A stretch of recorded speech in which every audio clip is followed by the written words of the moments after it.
svečiai. Kviečiame Jus į kelionę laiku, į dvariškos kultūros pasaulį, kur medžioklė buvo ne tik pramoga, tai buvo menas, statuso ženklas, o kartais net ir filosofija. Džiaugiamės galėdami pasveikinti Jus čia, šiame unikaliame Suvalkijos perlė paežerių dvare, kur kiekviename kampelyje alsuoja istorija. Ne veltui čia vyksta ir medžioklės kultūros festivalis. Juk nuo pat senų laikų medžioklė buvo neatsiejama dvarininkų gyvenimo dalis. Tai buvo ritualas, šventė ir bendravimo forma. Šiandien atidarome išskirtinę parodą Sugrįžę iš dvarų medžioklės antikvaras, kurios autorius, kolekcininkas ir medžiotojas Vytautas Kucevičius. Tai ne tik eksponatai, tai dvarų gyvenimo fragmentai, kurie per medžioklę liudija apie senosios Lietuvos žmones, jų pasaulėžiūrą ir gyvenimą. Paroda į paežerių dvaro erdves sugrąžino tuos laikus, kai čia skambėjo medžioklės muzika, o ištaigingus interjerus puošė medžioklės ragai. Taigi, sveikinimo kalbą norėčiau pakviesti tarti Vilkaviškio rajono Suvalkijos Sūduvos kultūros centro muziejaus direktorė Odeta Ryklienė. Atvykusiems čia į tokią gražią vietą, paežerių dvarą, šią tokią puikią ir nuostabią šventę. Džiaugiamės ir sveikinam atvykusius visus. Su malonumu pristatome, kaip Elija ir sakė, dvarų kultūrą, medžioklės tradicijas mūsų paežerių dvare. Norime, kad ta idėja, ta mintis, kad dvarų kultūra yra neatsiejama medžioklės dalis, būtų vystoma ir toliau. Šiandien yra pirmas kartas, tikimės, kad tai yra tikrai pradžia, o norime pristatyti Vytautą Kucevičių, kolekcininką, medžiotoją ir medžioklės mylėtoją, pasidalinti savo nuostabią parodą su mumis visais ir pristatyti ją šiandien. Ir Vytautai, mes tikimės, kad šitas medžioklės, būtent antikvarinių dalykų idėja ir mintis sudomys ne tik medžiotojus, kuriems jau viskas aišku, bet ir mus, tiesiog žmonės švies, edukuos ir bus ta paroda įdomi, o su paroda susipažinti kviečiame visus draugus, pažįstamus iki spalio pabaigos. Taip kad Vytautai, žodis jums.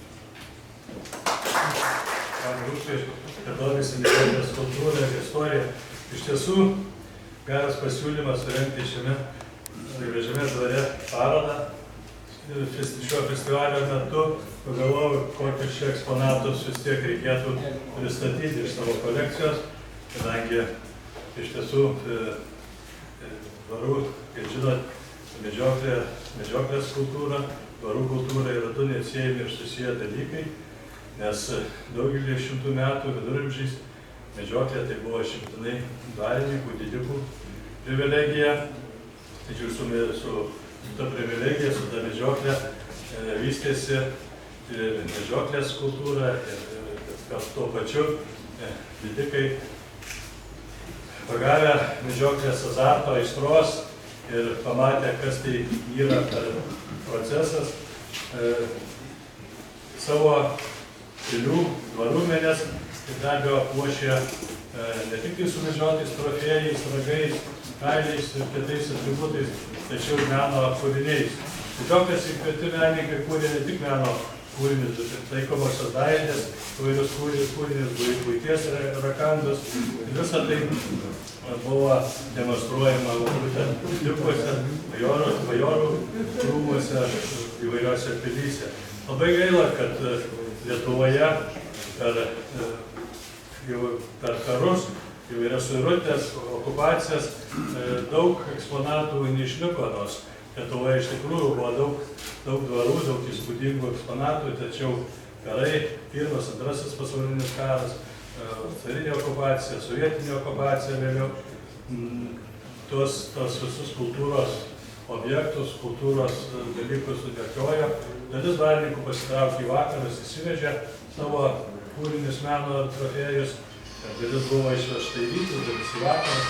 Todėl Lietuvoje iš tikrųjų sunku surasti antikvarinių kūrinių susijusių su medžioklė. Tačiau, kai žinot, Lietuva buvo dviejų respublikų valstybė ir ir buvo okupuota kelių šalių, todėl tie medžioklės antikvaro daiktai, kūriniai yra įsibarstę ne tik Lietuvoje, bet ir kaimyninėse šalyse, Latvijoje, Lenkijoje, Vokietijoje, Baltarusijoje ir panašiai, nes Lietuvos didikai savo dvarus ir pilis turėjo ne tik tai Lietuvoje. Tai kažką pavyko man per savo kolekcionavimo laikotarpį surinkti, pristatyti. Šie eksponatai yra 19 amžiaus pabaiga, 20 amžiaus pradžia, tai yra eksponatai iki Antro pasaulinio karo, kurie praktiškai kol Lietuvoje egzistavo dvarininkija ir dvarai buvo privati nuosavybė. Tai kiek čia pavyko surinkti, pristatyti, tai iš tikrųjų tie visi eksponatai rodo iš tikrųjų didelę kultūrą, kad medžioklės tradicijos, medžioklės kultūra buvo neatsiejama visos mūsų valstybės kultūros dalis. Todėl aš kviečiu visus susipažinti su šią parodą, pasižiūrėti ir iš tikrųjų manau, kad tokios parodos turi labai didelę edukacinę reikšmę, kadangi nedaug kas apart medžiotojų ar apart tų, kurie domisi medžioklę, žino medžioklės tradiciją, žino medžioklės kultūrą, tačiau plačiai visuomeniai tokios informacijos gana trūksta ir aš manau, kad tokios parodos tikrai turi didelę reikšmę, edukacinę reikšmę, pažindinti visus mūsų piliečius, mūsų lankytojus muziejų, supažindinti, kas yra medžioklė, medžioklės tradicija, kas yra medžioklės kultūra.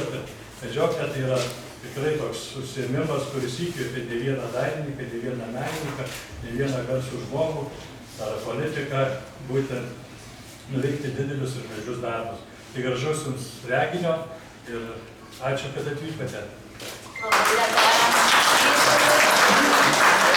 Į medžioklės istoriją, o dabar norėčiau pakviesti Lietuvos medžioklės žvejų draugijos pirmininką Virginijų Kantauską, tad ir padėkoti žodžius.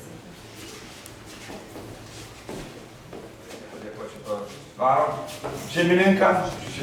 Ir kitas dalykas, reikia padėkoti Vytautui Kucevičiui, kaip vieninteliam galbūt tokiam žmogui Respublikoje, kuris tiek savo dvasios, energijos skiria bet kuriam, ne vien šitam. Turbūt parodai yra daug didesnė, yra daug įspūdingesnių dalykų. Kita, sakykime, kryptim, manau, ten ir paveikslai, ir kiti dalykai.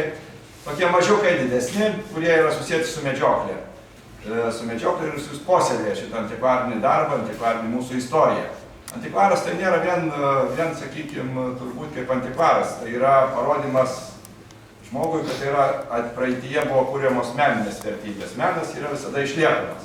Vieni dalykai keičiasi, bet išnyksta, didėja, bet iš esmės kaip ir šito dvaro architektūra, menas, jie visada išliko amžinai ir išliks amžinai. Mes važiuojam, klajuojam po pasaulį, kaip sakiau, bet įspūdingi tokie dvarai yra Lietuvoje, o kitas dalykas yra, sakykime, tokie liktų mūsų meninės vertės medžioklės istorijos. Tai dėkui tau, Vytautai, dėkui dvaro šeimininkam ir padėkosim, Vytautai, tau už padėką. Perskaitysi gal. Netrukdysiu laiką.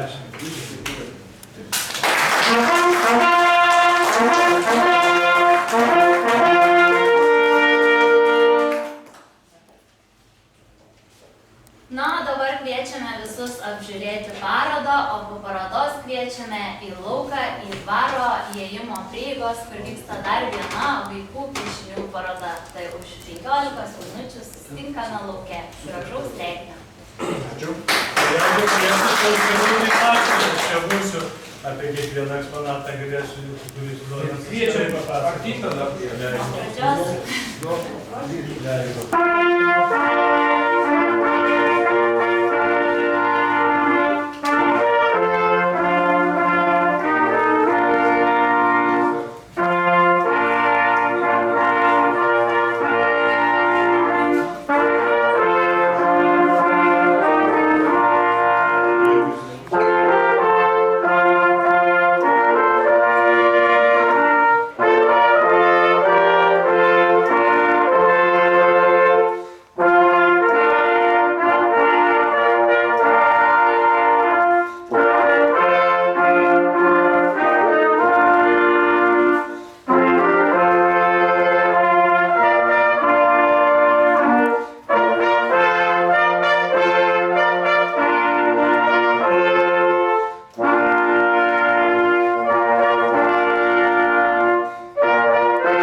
kalba.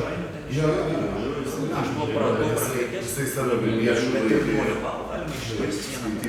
tiek visi dokumentai yra steigimo